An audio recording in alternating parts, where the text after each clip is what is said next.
El golpe del cristal, como un disparo seco, destrozó la melodía suave del jazz. En el Rincón del Arte, el restaurante más exclusivo del barrio de Salamanca, el silencio no cayó, se estrelló. Todas las miradas se clavaron en la mesa 4. Allí estaba Ana Gallardo, la princesita mimada de la familia criminal más temida de Madrid, con una botella de Ribera del Duero añejo goteando desde sus dedos impecablemente arreglados sobre el uniforme blanco de la camarera temblorosa. Ana escupió: «Eres una rata inmunda, no mereces respirar mi mismo aire». Levantó la mano, lista para abofetear, pero la bofetada nunca llegó. La mano que le atrapó la muñeca no era de un guardaespaldas, era la de Carlos Gallardo, el hombre al que Ana y la ciudad entera temían más que a nada. Y lo que dijo a continuación no solo silenció la sala, cambió el inframundo para siempre. No, espera, esto no es así. El principio es un caos. Mejor empezamos por mí, por cómo llegué a ese maldito suelo mojado de vino.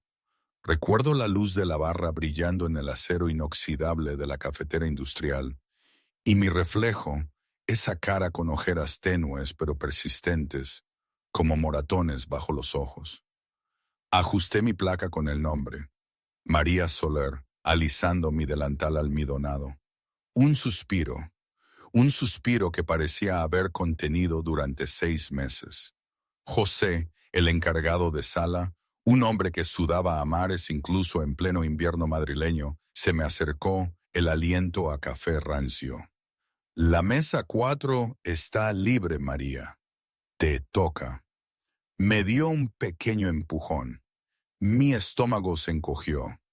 La mesa 4 no era una mesa cualquiera en el Rincón del Arte, un lugar que servía a los políticos de élite y a los empresarios legítimos que los manejaban. La mesa 4 era un trono. «¿Quién es esta noche?», pregunté, cargando una pesada bandeja de plata con agua con gas y pan de cristal. «Los Gallardo», siseó José, secándose la frente con un pañuelo. «Concretamente, Ana, está con su séquito. Su hermano no ha llegado aún. Sé invisible, María. Por el amor de Dios, no la mires a los ojos». Asentí, tomando la bandeja. Necesitaba este trabajo. Las facturas médicas de mi madre en la clínica San Juan de Valencia se acumulaban más rápido que la nieve fuera, y las propinas aquí podían cubrir un mes de alquiler en una sola noche. No podía permitirme el lujo de tener miedo. Salí a la sala. El restaurante era una caverna de caoba, terciopelo y tenue luz dorada. Olía a trufas, colonia cara y peligro. La mesa 4 estaba en la esquina de poder, un banco semicircular tapizado en cuero color burdeos. 3 mujeres se sentaban allí, pero solo una importaba. Ana Gallardo. Era hermosa, de esa manera en que un diamante es hermoso, afilado, frío y capaz de cortarte si lo manejabas mal. Llevaba un vestido que costaba más de lo que yo ganaba en un año, y en ese momento criticaba a gritos el número de hilos de las servilletas.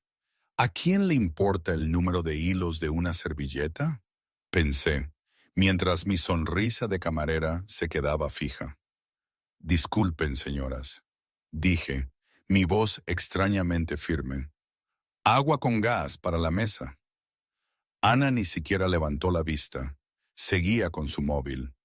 «Déjalo y no te quedes rondando. ¿A qué huele ese detergente?». Las 2 mujeres a su lado, Inés y Sofía, sus secuaces, se rieron por lo bajo. «Es jabón, señorita», dije suavemente, colocando los vasos de cristal con precisión quirúrgica. Ana finalmente levantó la vista. Sus ojos eran oscuros, perfilados con delineador grueso y vacíos de cualquier cosa que se pareciera a la empatía. «No pedí tu comentario, pedí servicio, y malo». Extendí la mano para la botella. Mientras la inclinaba, Sofía, quizás intentando impresionar a Ana, o quizás simplemente torpe, extendió el brazo para enfatizar una broma. Su codo golpeó mi muñeca. Sucedió a cámara lenta.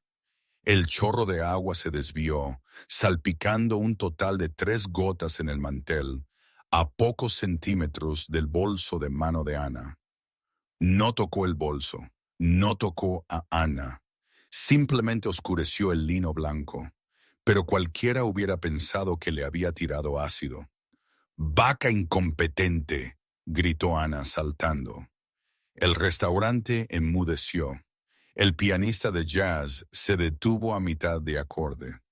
«Lo siento mucho, señorita», dije, extendiendo la mano para un paño. «Déjeme». «No lo toques». Ana me dio un manotazo. «Casi arruinas un bolso de 5,000 euros con tu torpeza. ¿Sabes quién soy?» «Sí, señorita Gallardo», dije bajando la cabeza. «Fue un accidente. La señorita a su derecha me golpeó». «¿Estás culpando a mi amiga?» La voz de Ana subió una octava. Agarró la botella de vino que estaba en la mesa, un Vega Sicilia del 98. «¿Crees que puedes venir a mi mesa, arruinar mi noche y luego culpar a mis invitados?» «No, yo...» «Eres basura», escupió Ana. «No eres nada. Eres la mugre de la suela de mis Louboutins». Ana descorchó el vino. La sala observaba horrorizada. José, el gerente, estaba congelado junto a las puertas de la cocina, demasiado aterrorizado por la familia Gallardo para intervenir. «Ya que te gusta hacer desastres», dijo Ana, una sonrisa cruel bailando en sus labios. «Veamos qué tal te sienta llevar uno». Volcó la botella y el líquido rojo oscuro cayó sobre mi cabeza, empapando mi pelo, corriendo por mi cara y tiñendo mi impecable uniforme de un rojo sangre. Era frío y humillante. Me quedé inmóvil, el vino goteando por mi nariz, escociéndome los ojos. No jadeé, no lloré. Simplemente me quedé allí, soportándolo, porque sabía que si me movía, si me defendía, perdería el trabajo, perdería la medicina, perdería a mi madre. «Ups», Ana se rió, tirando la botella vacía sobre la mesa. Rodó y chocó. «Ahora combinas con la decoración. ¡Fuera de mi vista!». Me limpié los ojos. Sentí un ardor en el pecho, una mezcla de vergüenza y una extraña rabia latente que rara vez dejaba salir a la superficie. Me di la vuelta para irme, mis zapatos chirriando sobre la alfombra empapada de vino. «¡Espera!», Ana ordenó. Me detuve. «No te has disculpado», dijo Ana, cruzándose de brazos, «y has arruinado el suelo. Creo que deberías limpiarlo de rodillas». Me di la vuelta lentamente. «¿Perdón?». «Arrodíllate», siseó Ana. «Arrodíllate y límpiate con tu delantal ahora, o hago una llamada y no solo te quedarás sin trabajo, te quedarás sin vida». La amenaza flotaba pesada en el aire. En esta ciudad, una amenaza de los Gallardo no era una hipérbole, era una promesa. Miré el suelo, miré las caras burlonas de Inés y Sofía, miré a José, que desvió la mirada avergonzado. Lentamente doblé las rodillas. La humillación era un peso físico aplastándome la columna vertebral. «Solo hazlo», me dije, «por mamá». Estaba a centímetros del suelo cuando las pesadas puertas dobles de roble de la entrada del restaurante se abrieron con una fuerza que hizo vibrar las ventanas. Una ráfaga de viento frío entró, seguida de 3 hombres con abrigos largos y oscuros. La temperatura en la sala pareció bajar 10 grados. El hombre del centro era alto, de hombros anchos y un rostro tallado en granito. Tenía una cicatriz que le cruzaba la ceja izquierda y ojos que parecían hielo roto. Irradiaba una autoridad letal. Carlos Gallardo, el Don. Se detuvo en la entrada, sus ojos escaneando la sala. Vio a los comensales en silencio, vio el vino derramado, vio a su hermana Ana de pie con una mueca, y me vio a mí, empapada en rojo, a medio camino de mis rodillas. Ana. La voz de Carlos era grave, un trueno que vibró en las tablas del suelo. La sonrisa de Ana vaciló por una fracción de segundo, pero se recuperó rápidamente. Después de todo, era la hermana del rey. Carlos, llegas tarde, y mira este desastre. Esta chica incompetente arruinó el mantel. Solo le estaba dando una lección de respeto. Carlos no se movió. No miró a su hermana. Caminó hacia adelante, sus zancadas largas y decididas. El sonido de sus zapatos en la madera era el único sonido en el universo. Pasó junto a la seguridad. Pasó junto al gerente aterrorizado. Caminó directamente hacia la mesa 4. Se detuvo frente a mí. Levántate, dijo. Levántate, dijo. No fue una petición. Enderecé las piernas, el corazón golpeándome las costillas como un pájaro atrapado. Me negué a mirarle a los ojos, manteniendo la vista fija en el nudo de su corbata de seda. Carlos extendió la mano. Me estremecí. Se detuvo, su mano flotando en el aire. Luego, con una delicadeza que aterrorizó más a los presentes que la violencia, extendió la mano y apartó un mechón de pelo mojado de vino de mi cara. Me miró fijamente. Miró mis pómulos, la forma de mi mandíbula, la expresión desafiante de mi boca.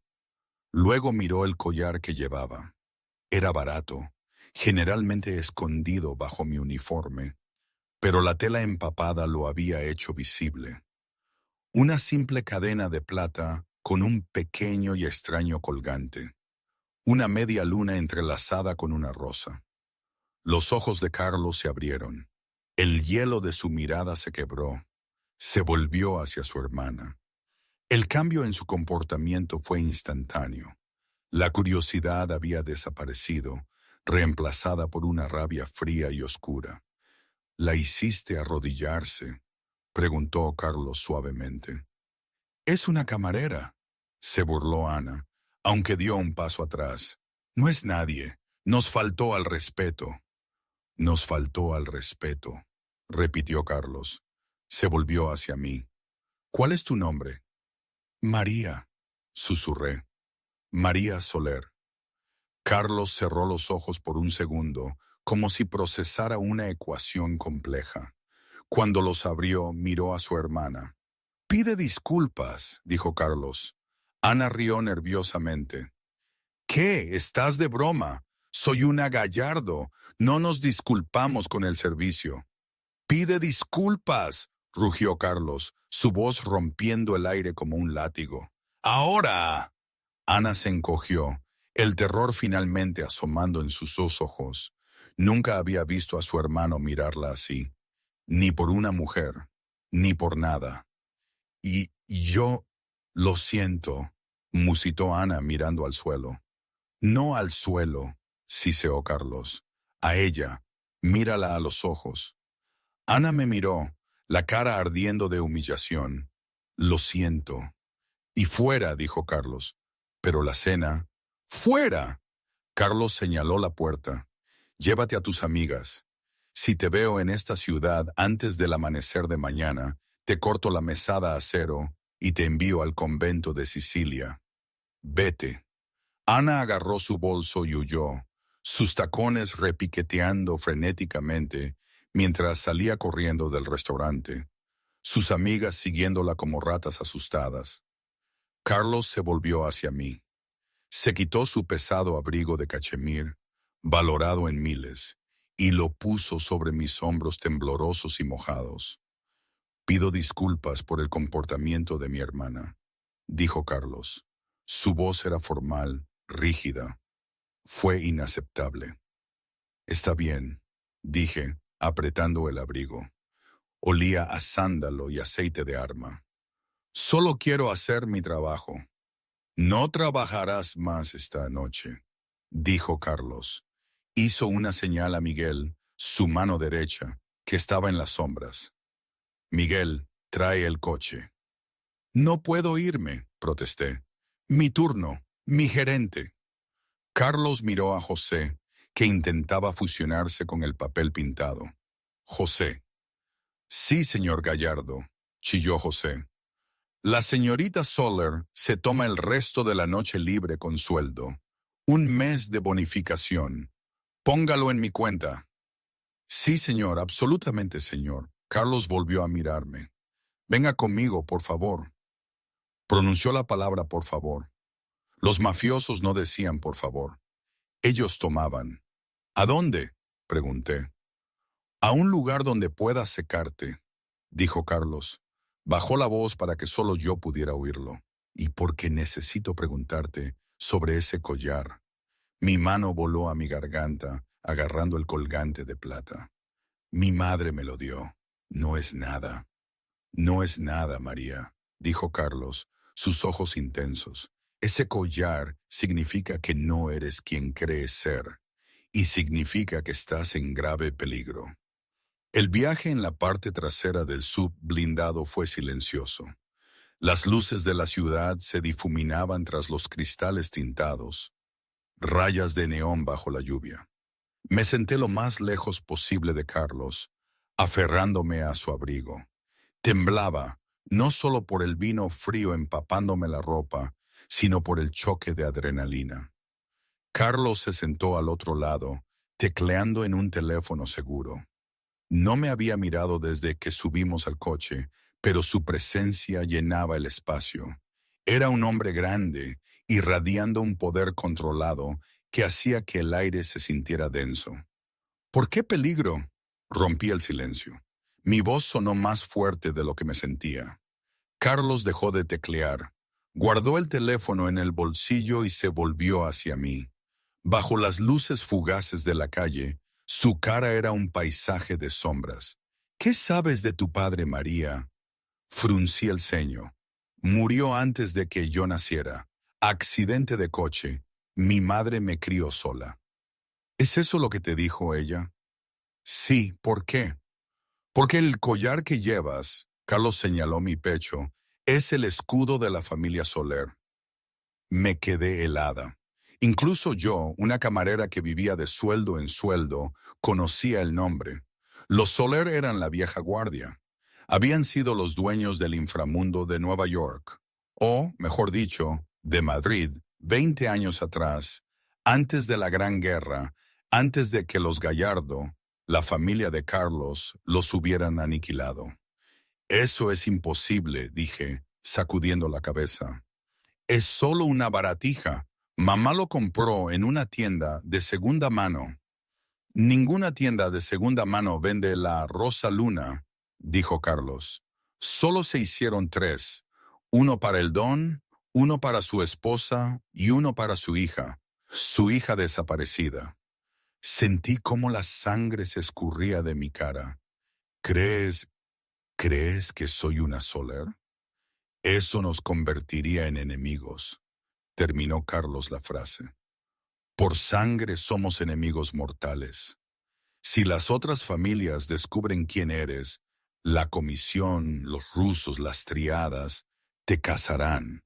No necesariamente para matarte, sino para usarte contra mí, o para reclamar el territorio que por derecho pertenece a la heredera Soler. Soy una camarera, espeté, el absurdo de la situación dándome valor. Sirvo pasta, no reclamo territorios. Esto es una locura. Detenga el coche. No puedo hacer eso, dijo Carlos con calma. Dije que detuviera el coche. Intenté alcanzar la manilla de la puerta. Clic. Los cierres se activaron automáticamente. María, escúchame. La voz de Carlos perdió su filo, volviéndose urgente. Mi hermana, su humillación de esta noche pudo haberte salvado la vida. Si no hubiera visto ese collar, no lo habría sabido. Pero otros estaban observando. Hay espías en ese restaurante. Si alguien más vio ese escudo, eres un blanco andante. Entonces, ¿qué vas a hacer? Pregunté, mi espalda pegada a la puerta. ¿Matarme? Terminar el trabajo que empezó tu padre. Carlos me miró y por primera vez vi algo más que fría calculadora en sus ojos. Vi arrepentimiento. No, dijo suavemente. Hice un juramento hace mucho tiempo. Un juramento a un hombre moribundo de que si encontraba a la niña, la protegería. Pretendo cumplir ese juramento. El coche redujo la velocidad. No estábamos en una comisaría. No estábamos en mi piso. Estábamos llegando a una enorme verja de hierro forjado custodiada por hombres con rifles de asalto. La finca de los Gallardo. «Me estás secuestrando», susurré. «Te estoy poniendo bajo custodia protectora», corrigió Carlos, «hasta que pueda averiguar quién traicionó tu ubicación». ¿Traicionó? Alguien avisó a Ana para que fuera a El Rincón del Arte esta noche. Ella odia ese lugar. Fue allí específicamente para montar un espectáculo. Alguien la quería allí. Alguien me quería allí. Y creo que alguien quería que te encontrara. El coche se detuvo frente a una mansión que parecía más una fortaleza. «Bienvenida a casa, princesa», dijo Carlos. El sarcasmo era denso, pero mezclado con una dura realidad. Intenta no morir antes del postre. Cuando las puertas se abrieron, Miguel, el chofer, se giró. «Jefe, tenemos un problema». «¿Qué pasa?» «Nos siguen, 3 sedanes negros, sin matrícula». La cara de Carlos se endureció como una piedra. Metió la mano debajo de su asiento y sacó una pistola plateada. Comprobó la recámara con un clic practicado. «María», dijo, su voz imperiosa, «sal del coche y corre hacia la puerta principal. No mires atrás». «Miguel, bloquea la verja». «¿Y tú?», pregunté, mis ojos muy abiertos. Carlos salió del vehículo bajo la lluvia, con la pistola a un lado. Me miró, una sonrisa tenue y peligrosa jugando en sus labios. «Les voy a preguntar quién los envió». Los disparos estallaron en la verja. No, el sonido de los disparos no es como en las películas. En las películas es un estruendo de graves, un trueno. En el aire frío y lluvioso de una noche de otoño en Madrid, era un chasquido agudo y aterrador, como madera seca partiéndose bajo una bota pesada, repetido una y otra vez. No miré atrás. La orden de Carlos había sido absoluta y la adrenalina inundando mi sistema anulaba mi confusión.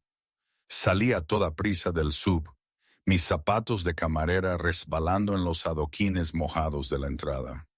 La lluvia ahora era torrencial, sábanas heladas que lavaban las manchas de vino de mi uniforme, pero me calaban hasta los huesos en segundos. Crack, crack, thump. Detrás de mí los neumáticos chirriaron, un grito de metal contra metal que terminó en un crujido nauseabundo. Llegué a las enormes puertas dobles de la finca Gallardo. Eran imponentes losas de roble oscuro, reforzadas con bandas de hierro, con más aspecto de entrada a un calabozo medieval que a una casa. No había pomo ni timbre, solo una superficie lisa e imponente. El pánico me arañaba la garganta. Estaba atrapada entre un tiroteo y una puerta cerrada. «¡Abrid!», grité, golpeando la madera con el puño. «¡Por favor, abrid!», como si la casa misma estuviera escuchando. La cerradura se abrió con un pesado chasquido mecánico. Una de las puertas se abrió. Entré tropezando, cayendo de manos y rodillas. El silencio que me recibió fue inquietante. La pesada puerta se cerró automáticamente, sellando la lluvia, el viento y los sonidos de muerte del exterior. Estaba en un suelo de mármol blanco y negro, con un patrón geométrico que mareaba. El aire aquí era quieto y cálido, con olor a cera de abejas, pulimento de limón y un tenue regusto metálico a sangre vieja que parecía perdurar en las propias paredes de la casa. Estás goteando en el vestíbulo. La voz era seca y quebradiza. Levanté la vista. En lo alto de la gran escalera había una mujer que parecía tallada del mismo roble que las puertas. Llevaba un severo vestido negro, su pelo gris recogido en un moño tan apretado que le tensaba la piel de la cara. Sostenía un plumero como un arma. Y yo no quise, balbuceé, luchando por ponerme de pie. Mis rodillas temblaban tanto que tuve que apoyarme en una columna de mármol. Hay hombres fuera. Armas. Carlos. El don puede manejarse solo, dijo la mujer, bajando las escaleras con pasos lentos y medidos. No parecía alarmada, parecía molesta. Soy la señora Carmen, gestiono esta casa y no aprecio que las callejeras traigan barro. ¿Y ese vino? ¡En mis suelos! La señora Carmen se detuvo en el último escalón, mirándome por encima. Sus ojos eran pequeños, perlas oscuras que me escaneaban desde el pelo mojado hasta mis zapatos baratos. Era una mirada de total desprecio. Aquí es donde cambio la perspectiva a la señora Carmen, o al menos sus pensamientos sobre mí. Recuerdo a la señora Carmen mirándome de arriba abajo. Años después, ella me confesaría que, en ese momento, no veía más que otra molestia. Para ella, cada mujer que Carlos traía a la casa era una fuente de problemas potenciales, una variable impredecible en su perfectamente orquestada fortaleza. Ese día me vio como un estorbo, una mancha de vino en su impecable mármol.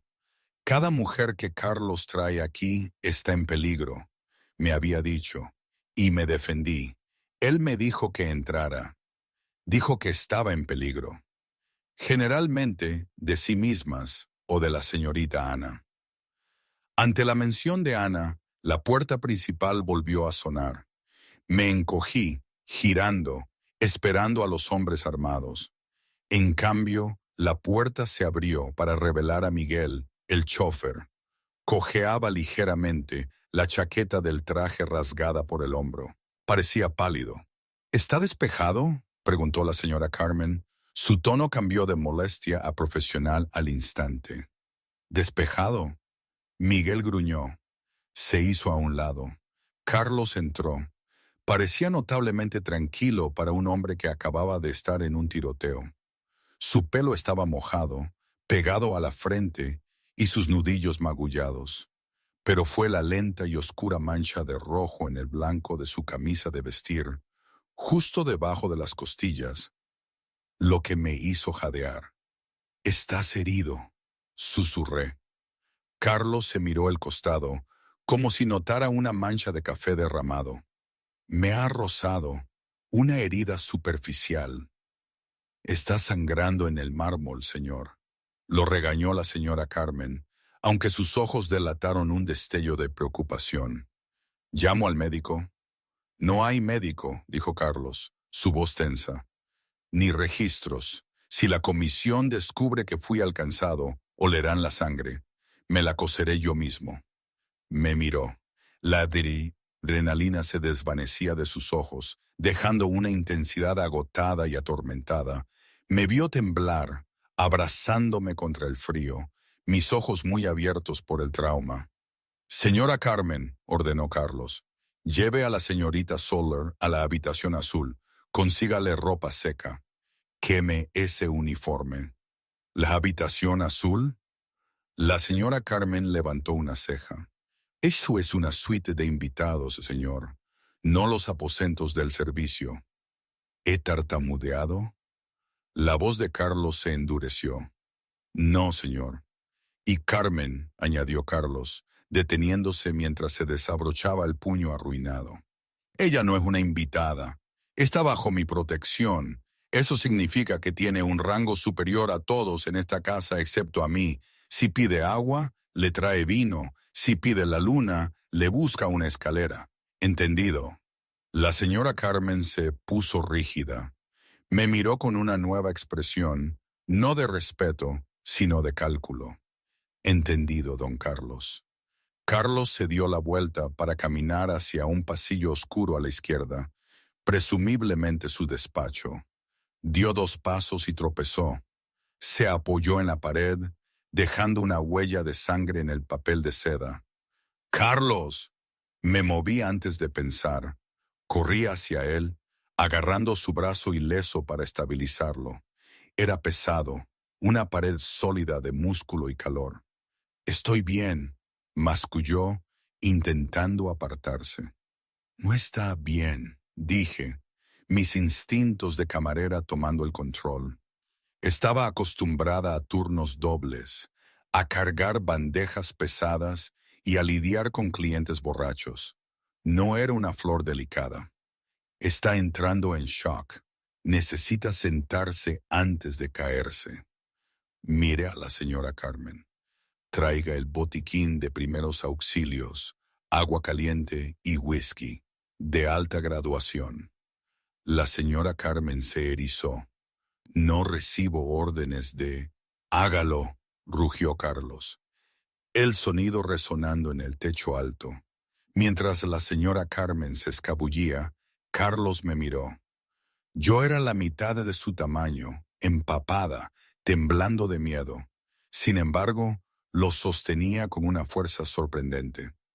«Eres muy mandona», murmuró, sus párpados cayendo ligeramente. «Y usted es pesado», repliqué, enmascarando mi terror con sarcasmo. «Apóyese en mí. Vamos a una silla». Caminamos juntos por el oscuro pasillo, el príncipe de la mafia y la camarera, dejando un rastro de agua de lluvia y sangre en las invaluables alfombras persas. El despacho era un santuario de poder masculino. Estanterías del suelo al techo, llenas de volúmenes encuadernados en cuero, cubrían las paredes. Un fuego crepitaba en una enorme chimenea de piedra, proyectando sombras danzantes por la habitación. En el centro había un escritorio de caoba que parecía lo suficientemente pesado como para resistir una explosión de bomba. Guié a Carlos a un sofá Chesterfield cerca del fuego. Se hundió en él con un gemido, su cabeza hacia atrás contra el cuero. La lucha pareció abandonarlo en el momento en que se sentó. La señora Carmen apareció momentos después con una bandeja de plata que contenía vendajes, tijeras quirúrgicas, una botella de yodo, una aguja e hilo y una garrafa de cristal de líquido ámbar. Lo puso en la mesa de centro y miró a Carlos. «Puedo hacerlo, señor. Lo he hecho antes». «Déjanos», dijo Carlos, con los ojos cerrados. «Señor es una extraña», advirtió la señora Carmen, mirándome con desprecio. «Es vulnerable. Si quisiera matarme, Carmen, me habría dejado en la entrada. Déjanos». La señora Carmen apretó los labios, me lanzó una mirada venenosa y retrocedió de la habitación, cerrando la pesada puerta con un suave clic. El silencio regresó, roto solo por el crepitar del fuego y la respiración entrecortada de Carlos. Miré los suministros médicos. Mis manos temblaban. Y yo no soy enfermera. Carlos abrió los ojos. Eran del color de la tormenta de fuera, grises y turbulentos. «No necesito una enfermera, María. Necesito una testigo», gesticuló hacia el whisky. «Sírvase». Serví un vaso. Mis manos temblaban tanto que el cristal chocaba contra la garrafa. Se lo di. Se lo bebió de un trago, haciendo una mueca cuando el alcohol le golpeó el sistema. «La camisa», dijo. «Hay que quitarla». Asentí, tragando el nudo en mi garganta. Me acerqué, mis rodillas rozando sus piernas. Alcancé los botones de su camisa. Mis dedos estaban fríos. Su piel ardía. Deshice los botones lentamente, intentando ignorar los duros planos de su pecho, las cicatrices que trazaban una historia de violencia en su piel. Quité la tela mojada y ensangrentada de su hombro. La herida era fea, un corte profundo en las costillas donde la bala había atravesado la piel y el músculo, pero había esquivado el hueso. Sangraba lentamente. «Límpialo», me instruyó Carlos, entregándome el yodo. Vertí el antiséptico en una gasa. «Esto va a escocer». «Hazlo». Presioné la gasa sobre la herida. Todo el cuerpo de Carlos se puso rígido. Su mano se disparó y me agarró la muñeca con fuerza. Sus nudillos se pusieron blancos. No hizo ruido, pero su mandíbula se apretó tanto que pensé que sus dientes se romperían. Esperé a que se relajara, luego comencé a limpiar suavemente la sangre. «Háblame», dijo Carlos entre dientes. «Distráeme». «¿Qué? ¿Qué quieres saber?», pregunté, concentrándome por completo en la herida para evitar mirar su cara. «Háblame del collar, la rosa luna». Me detuve. Ya le dije que mi madre me lo dio. Dijo que era una reliquia familiar. Nunca dijo que perteneciera a una familia criminal. «Tu madre». Carlos exhaló lentamente mientras el dolor se convertía en un latido sordo. «¿Cuál es su nombre?» «Victoria», dije. No pude decir Sara, la mentira que mi madre había inventado para ocultarse. Algo dentro de mí se rompió en ese momento. «Victoria». «¿Victoria Soler?» Carlos soltó una risa seca y sin humor. «Victoria, un buen nombre, ¿no? Victoriosa. Pero la tuya es la Victoria, la Luna». Me miró. Su nombre no era Sara, su nombre era Victoria. Victoria Soler, la hija de don Miguel Soler. Solté las gasas ensangrentadas. Lo miré fijamente. Está mintiendo. Ojalá lo hiciera. Victoria era la joya de la corona del Imperio Soler. Hace 25 años, durante la noche de los cuchillos largos, los Gallardo, mi padre, se movieron contra los Soler. Fue una masacre. Pensamos que los habíamos exterminado a todos. Pero Victoria desapareció. Nunca se encontró su cuerpo. El rumor era que huyó con un don nadie, un extraño, un civil.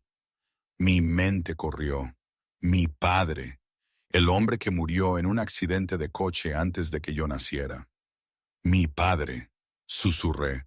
«Mamá dijo que era músico». «Tal vez lo era», dijo Carlos. Cogió la botella de whisky y sirvió otro vaso, esta vez para él y uno para mí. «Bebe, pareces a punto de desmayarte». Cogí el vaso y di un pequeño sorbo. El ardor me ancló. «Así que está diciendo que mi madre es una princesa de la mafia escondida. ¿Y yo soy, qué? ¿La heredera de un reino muerto?» «No muerto», corrigió Carlos. «Latente. Los Soler todavía tienen leales en la ciudad, viejos que recuerdan los buenos tiempos. Si descubren que la hija de Victoria está viva, se reunirán detrás de ti. Comenzarán una guerra para ponerte en el trono. Una guerra contra mí». Miré alrededor de la opulenta habitación, la luz del fuego bailando en los lomos de los libros. «No quiero un trono, quiero pagar mi alquiler. Quiero que mi madre se ponga bien». La mirada de Carlos se agudizó. «¿Ponerse bien? Dijiste que estaba en la clínica San Juan». «Tiene cáncer», dije. Mi voz se quebró. «Etapa 4, las facturas. Por eso trabajo en el Rincón del Arte. Por eso hice los turnos extra». Carlos me miró durante mucho tiempo. La expresión en sus ojos cambió de cálculo a algo más suave, algo casi trágico. «María», dijo en voz baja, «cuando me subí al coche esta noche, antes de que nos atacaran, hice que mi equipo te investigara. Necesitaba saber quién eras y revisé la Clínica San Juan. No hay una Victoria Soler allí, ni una Sara Soler». Sentí que un frío agujero se abría en mi estómago. «¿Qué quiere decir?» «No hay registro de su ingreso, no hay registro de su tratamiento». «Eso es imposible». Me levanté. El whisky se derramó por el borde de mi vaso. «La visité ayer. Pagué la factura la semana pasada». Pagaste a una empresa fantasma, dijo Carlos con dureza. ¿Y la mujer que visitaste? No dudo que estuviera allí ayer, pero mis hombres fueron al hospital hace 10 minutos para asegurarla. La habitación está vacía, María. La cama está hecha. Las enfermeras dicen que esa habitación ha estado desocupada durante un mes. No, me alejé de él. Estás mintiendo. Estás tratando de asustarme, tratando de manipularme. No necesito manipularte, dijo Carlos levantándose. Ignoró la sangre que se filtraba a través de su vendaje fresco. Caminó alrededor de la mesa y se paró frente a mí. Ahora mismo soy lo único que se interpone entre tú y una tumba poco profunda. Alguien movió a tu madre.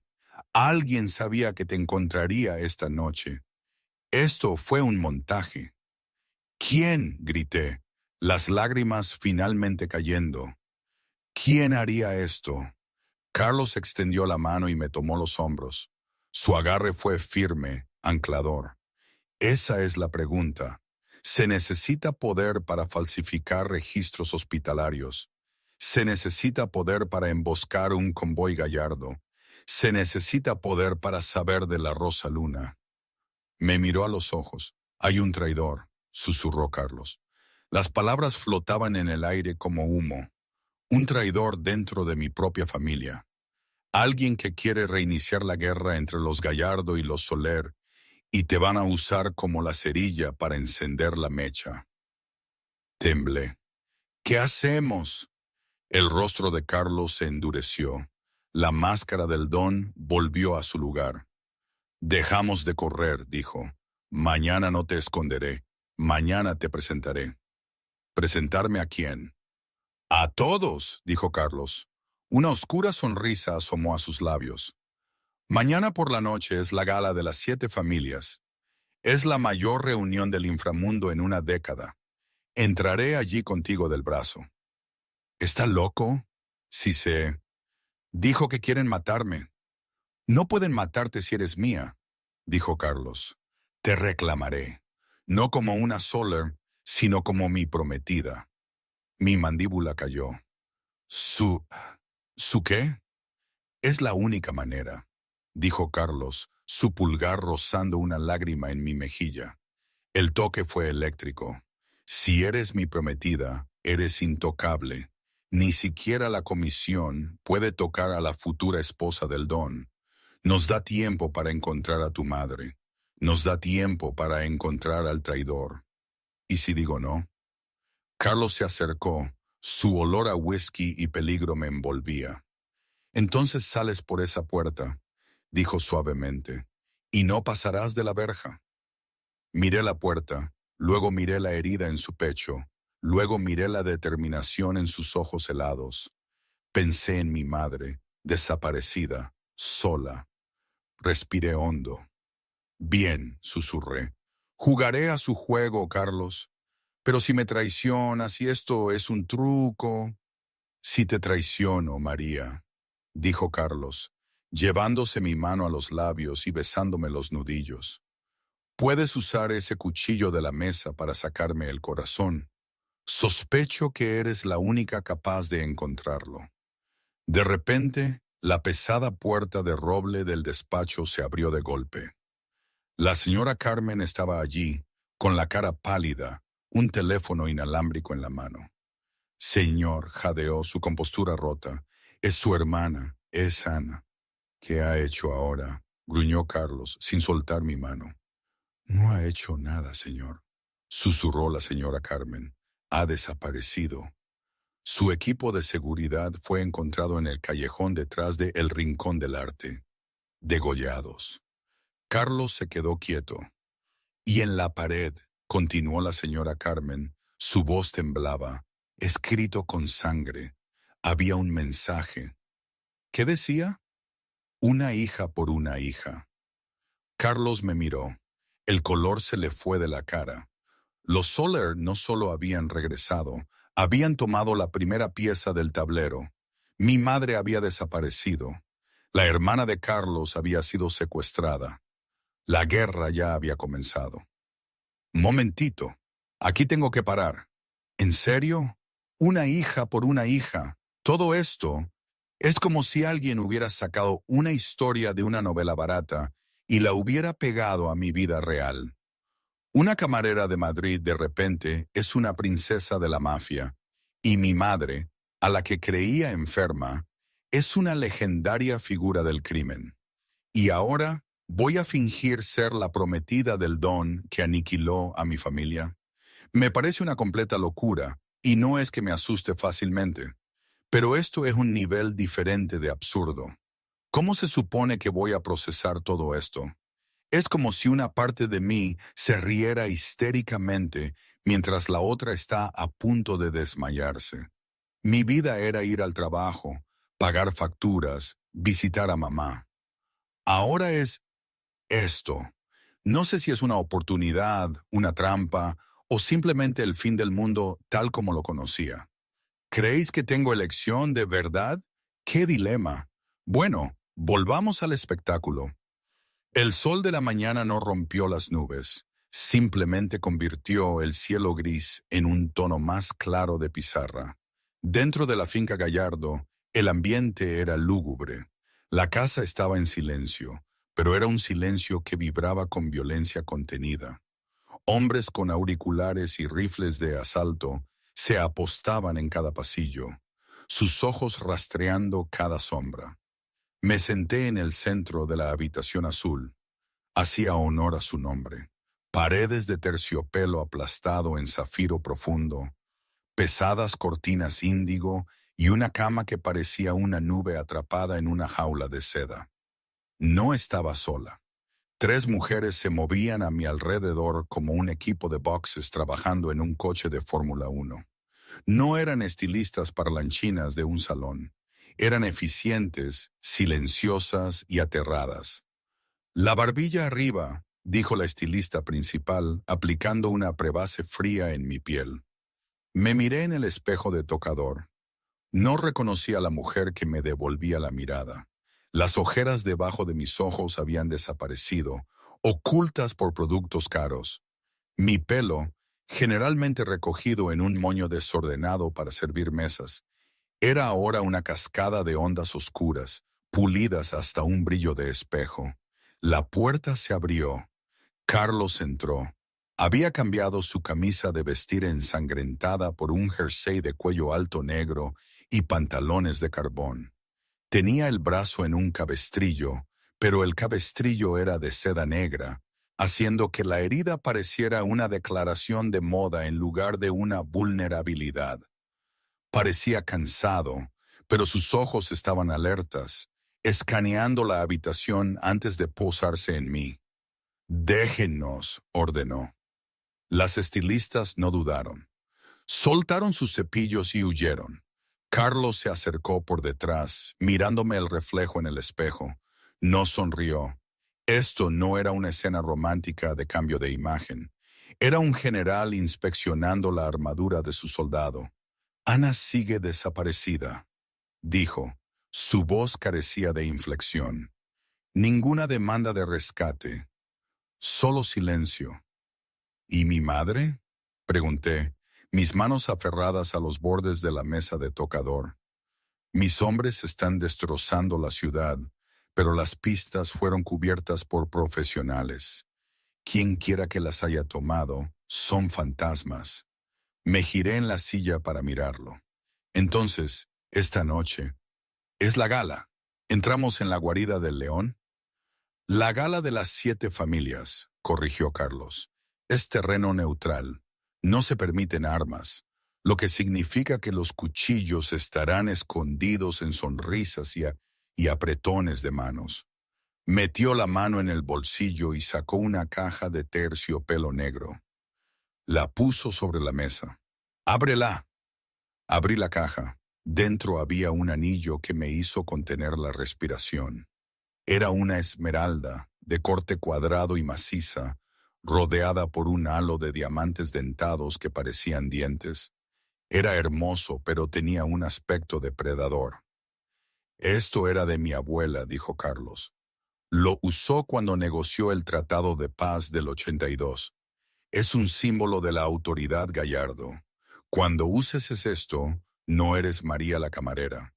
Eres la futura matriarca de la familia más poderosa de Madrid. Se siente pesado, susurré, deslizándolo en mi dedo. Encajaba perfectamente, demasiado perfectamente. El poder siempre es pesado, dijo Carlos. Si es ligero, es falso. Se movió hacia una bolsa de ropa colgada en la puerta. La abrió. Tu armadura. Sacó el vestido.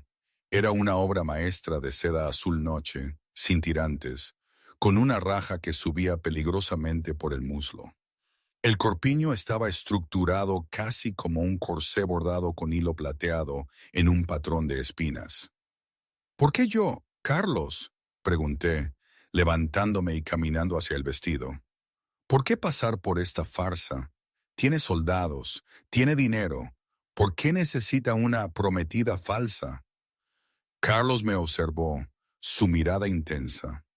Porque el inframundo respeta solo dos cosas, la fuerza y el linaje. Si entro solo con mi hermana desaparecida, verán un animal herido, atacarán. Pero si entro con la hija de Victoria Soler del brazo, verán una unificación de dos grandes linajes.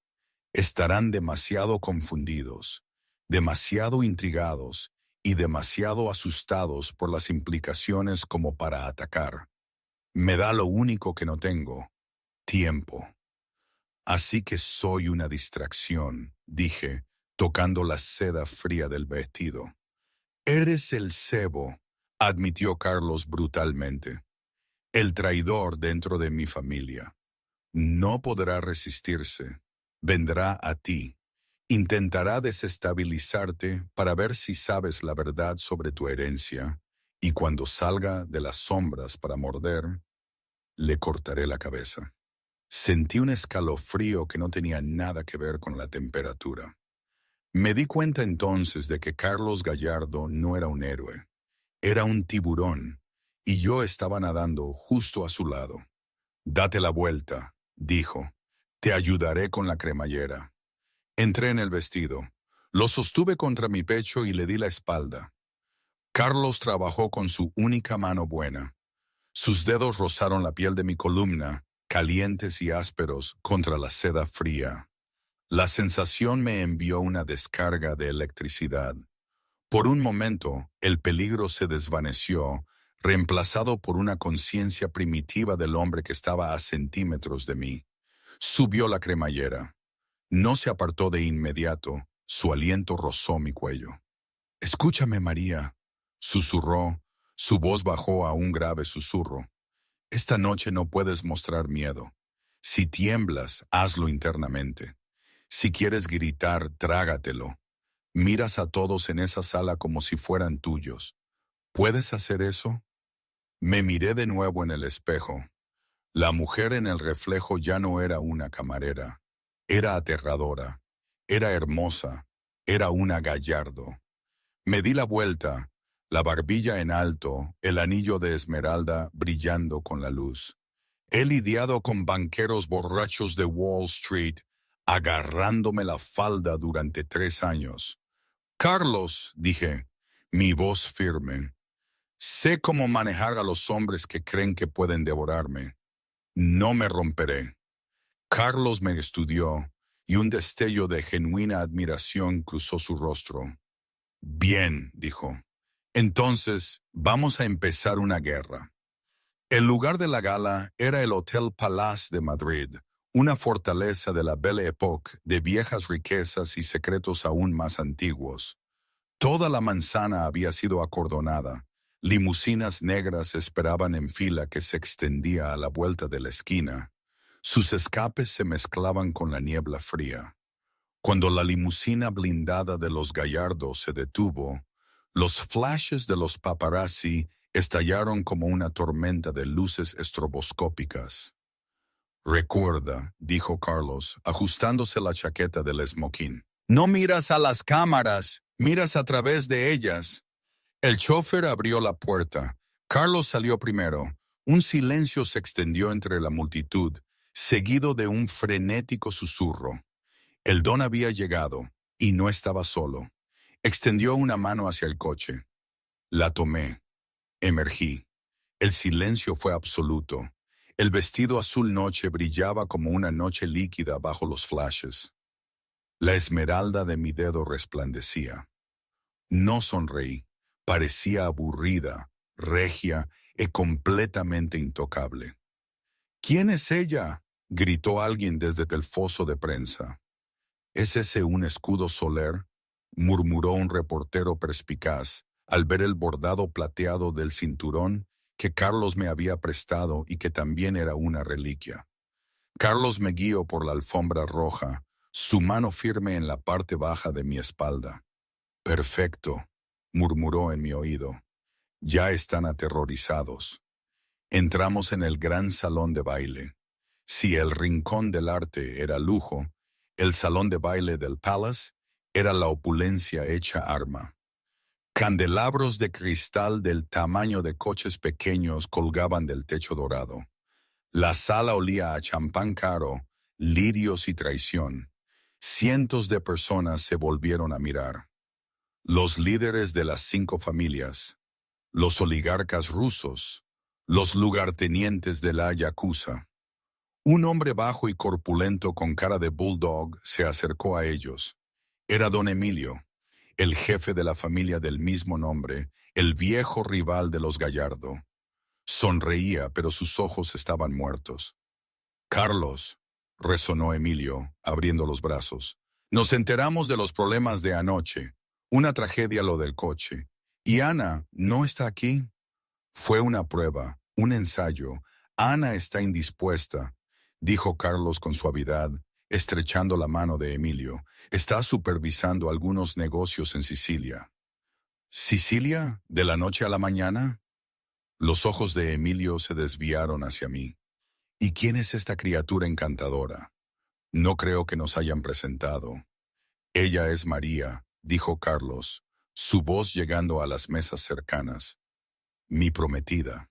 Se oyó el sonido de la cubertería golpeando la porcelana. La sala se quedó helada. La sonrisa de Emilio vaciló. «¿Prometida? Te mueves rápido, Carlos. No sabía que cortejabas». «Cuando encuentras a la persona adecuada, no esperas», dijo Carlos acercándome. «María, te presento a don Emilio. Sé educada, cariño. Se ofende fácilmente». Extendí la mano con la palma hacia abajo. «Un placer, don Emilio». Emilio dudó, luego me tomó la mano y besó el anillo. Mientras se inclinaba, lo vi, un pin en su solapa. Era pequeño, de oro con forma de serpiente comiéndose la cola. Sentí a Carlos tensarse a mi lado. Él también lo había visto. «Disfruten la noche», dijo Carlos abruptamente, alejándome. «¿Qué fue eso?», susurré mientras nos dirigíamos al bar. «Ese pin es el símbolo de Laura Boros», dijo Carlos, con la mandíbula tensa. «Una antigua sociedad secreta dentro de la mafia. Mercenarios. No han estado activos desde la guerra con tu familia. Si Emilio lleva ese pin, está señalando que está abierto a los negocios. ¿Sabe algo? ¿Crees que tiene a mi madre? No, Emilio es un martillo, no un bisturí. No tendría la delicadeza para falsificar registros hospitalarios, pero ¿sabe quién sí?». La orquesta comenzó a tocar un vals, una melodía lenta y melancólica que parecía llorar. «Baila conmigo», dijo Carlos. «Ahora tenemos que mantener la ilusión, y es la única manera de hablar sin ser escuchados». Me llevó a la pista de baile. Colocó una mano en mi cintura, la otra sosteniendo mi mano. Empezamos a movernos. Nunca había bailado un vals en mi vida, pero Carlos me guió con tal autoridad absoluta que no necesitaba saber los pasos. Solo tenía que seguir su cuerpo. «Mira el balcón», susurró Carlos mientras me hacía girar. Miré hacia arriba. De pie en el entresuelo, Con vistas a la multitud, había un hombre alto y delgado con el pelo plateado y un impecable esmoquín blanco. Bebía agua. No miraba a la multitud. Me miraba directamente a mí y luego a Carlos.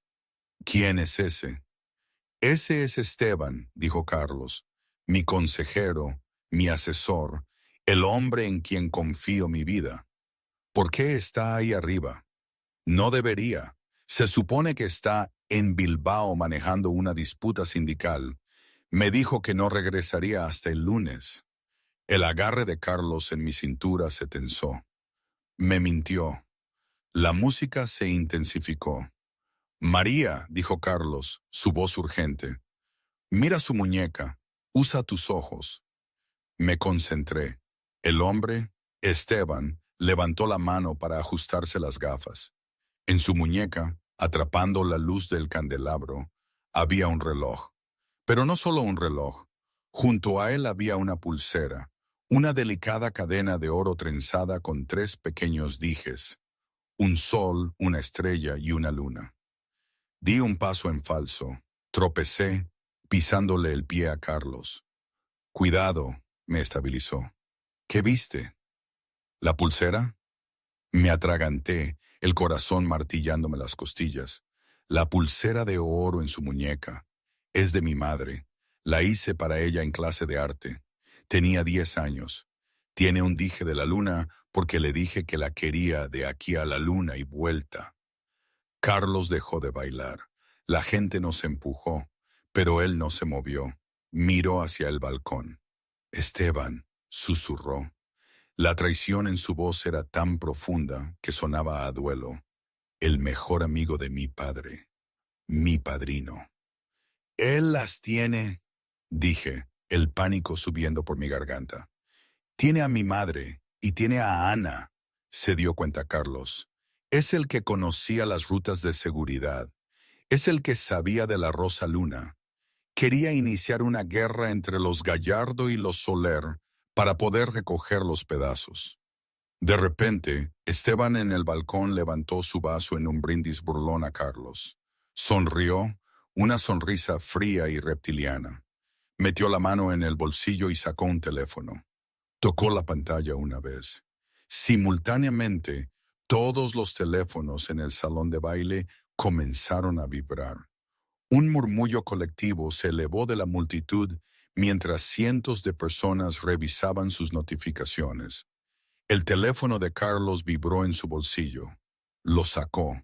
Era un mensaje de video. Carlos hizo clic en reproducir.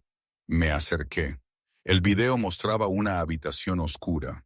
En el centro, atadas a 2 sillas de espaldas, había 2 mujeres. Una era joven, de pelo oscuro, golpeada y magullada, con una mordaza en la boca. Ana. La otra era mayor, frágil, con una bata de hospital. Victoria Soler, o mejor dicho, mi madre. Una voz distorsionada y profunda habló sobre el video. El rey ha muerto. Vivan las reinas. Tienes 1 hora para abdicar tu territorio a la comisión y entregarnos a la chica, María. Si te niegas, la línea Gallardo y la línea Soler terminan esta noche. El video terminó. Carlos levantó la vista. Esteban había desaparecido del balcón. La sala nos miraba fijamente. El murmullo se había convertido en un rugido. Don Emilio se abría paso entre la multitud, su rostro regocijado. Había visto el video. Todos lo habían visto. «Carlos», gritó Emilio, «parece que has perdido tu ventaja». «Tenemos que irnos», dijo Carlos, agarrando mi mano. «Ahora». «Las tienen», lloré. «Tenemos que salvarlas». «Lo haremos», dijo Carlos, tirando de mí hacia la salida de la cocina. Sus ojos ardían con una resolución aterradora. «Pero primero, tenemos que sobrevivir al vestíbulo». Pateó las puertas de la cocina justo cuando el primer disparo resonó en el salón de baile. La paz de la gala se había roto.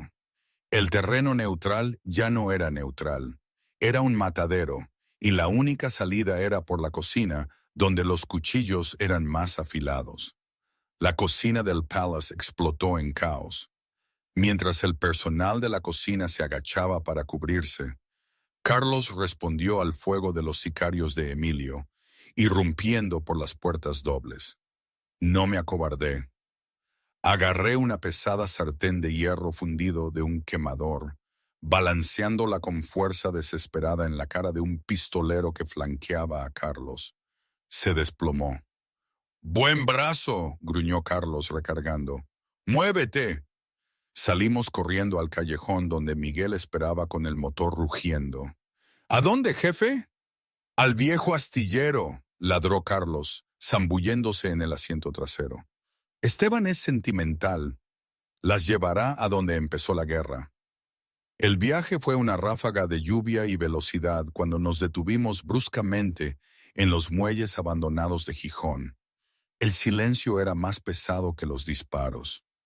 Dentro del almacén principal, bajo el zumbido de una sola luz parpadeante, Esteban estaba de pie sobre Ana y mi madre. «Bienvenida a casa, Victoria», se burló Esteban, apuntando con su pistola a mi madre. «Y tú, Carlos, llegas justo a tiempo para ver morir las dinastías». «Déjalas ir, Esteban». Carlos dio un paso adelante, con las manos en alto. «Esto es entre nosotros». «No», sonrió Esteban, sus ojos maníacos. Me apuntó con el arma. «Es entre ella y su sangre. Aquí está el trato, María. Coge la pistola de ese cajón. Disparas a Carlos. Reclamas el trono de tu padre y yo te serviré. Niégate y mato a tu madre ahora mismo». Miré la pistola, miré a mi madre, llorando en silencio. Miré a Carlos, que permanecía estoico, listo para morir. Caminé hacia adelante y cogí la pistola. Era un acero pesado y frío. «Chica lista», se rió Esteban. «Hazlo. Conviértete en una Soler». Levanté el arma, apuntando directamente al pecho de Carlos. Carlos no se inmutó. Solo me miró, sus ojos suaves. «Haz lo que tengas que hacer», susurró. Mi dedo se apretó en el gatillo. Luego, en un movimiento demasiado rápido para que Esteban lo siguiera, giré sobre mi talón. ¡Bang! El disparo resonó como un cañonazo. Esteban miró hacia abajo, sorprendido por la flor roja que se extendía en su camisa de esmoquín blanca. Cayó de rodillas, jadeando.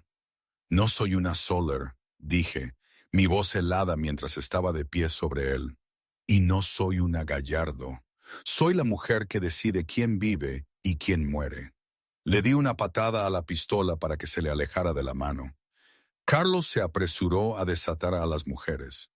Ana, llorando, me miró no con desdén, sino con un asombro aterrador. «Se acabó», dijo Carlos, acercándose por detrás, colocando una mano en mi hombro. Miré el anillo de esmeralda en mi dedo, luego el horizonte de la ciudad visible a través de los cristales rotos del almacén. No solo las había salvado, había tomado el mando. «No, Carlos», susurré, la adrenalina desvaneciéndose en una resolución férrea. «La guerra acaba de empezar y la vamos a ganar. Y hoy, ¿sabes? No tengo ni idea. A veces pienso que fue lo mejor que me pudo pasar, esta locura que me convirtió en esto. Otras veces siento que di un paso en falso, que elegí un camino que me aleja de la María que era antes.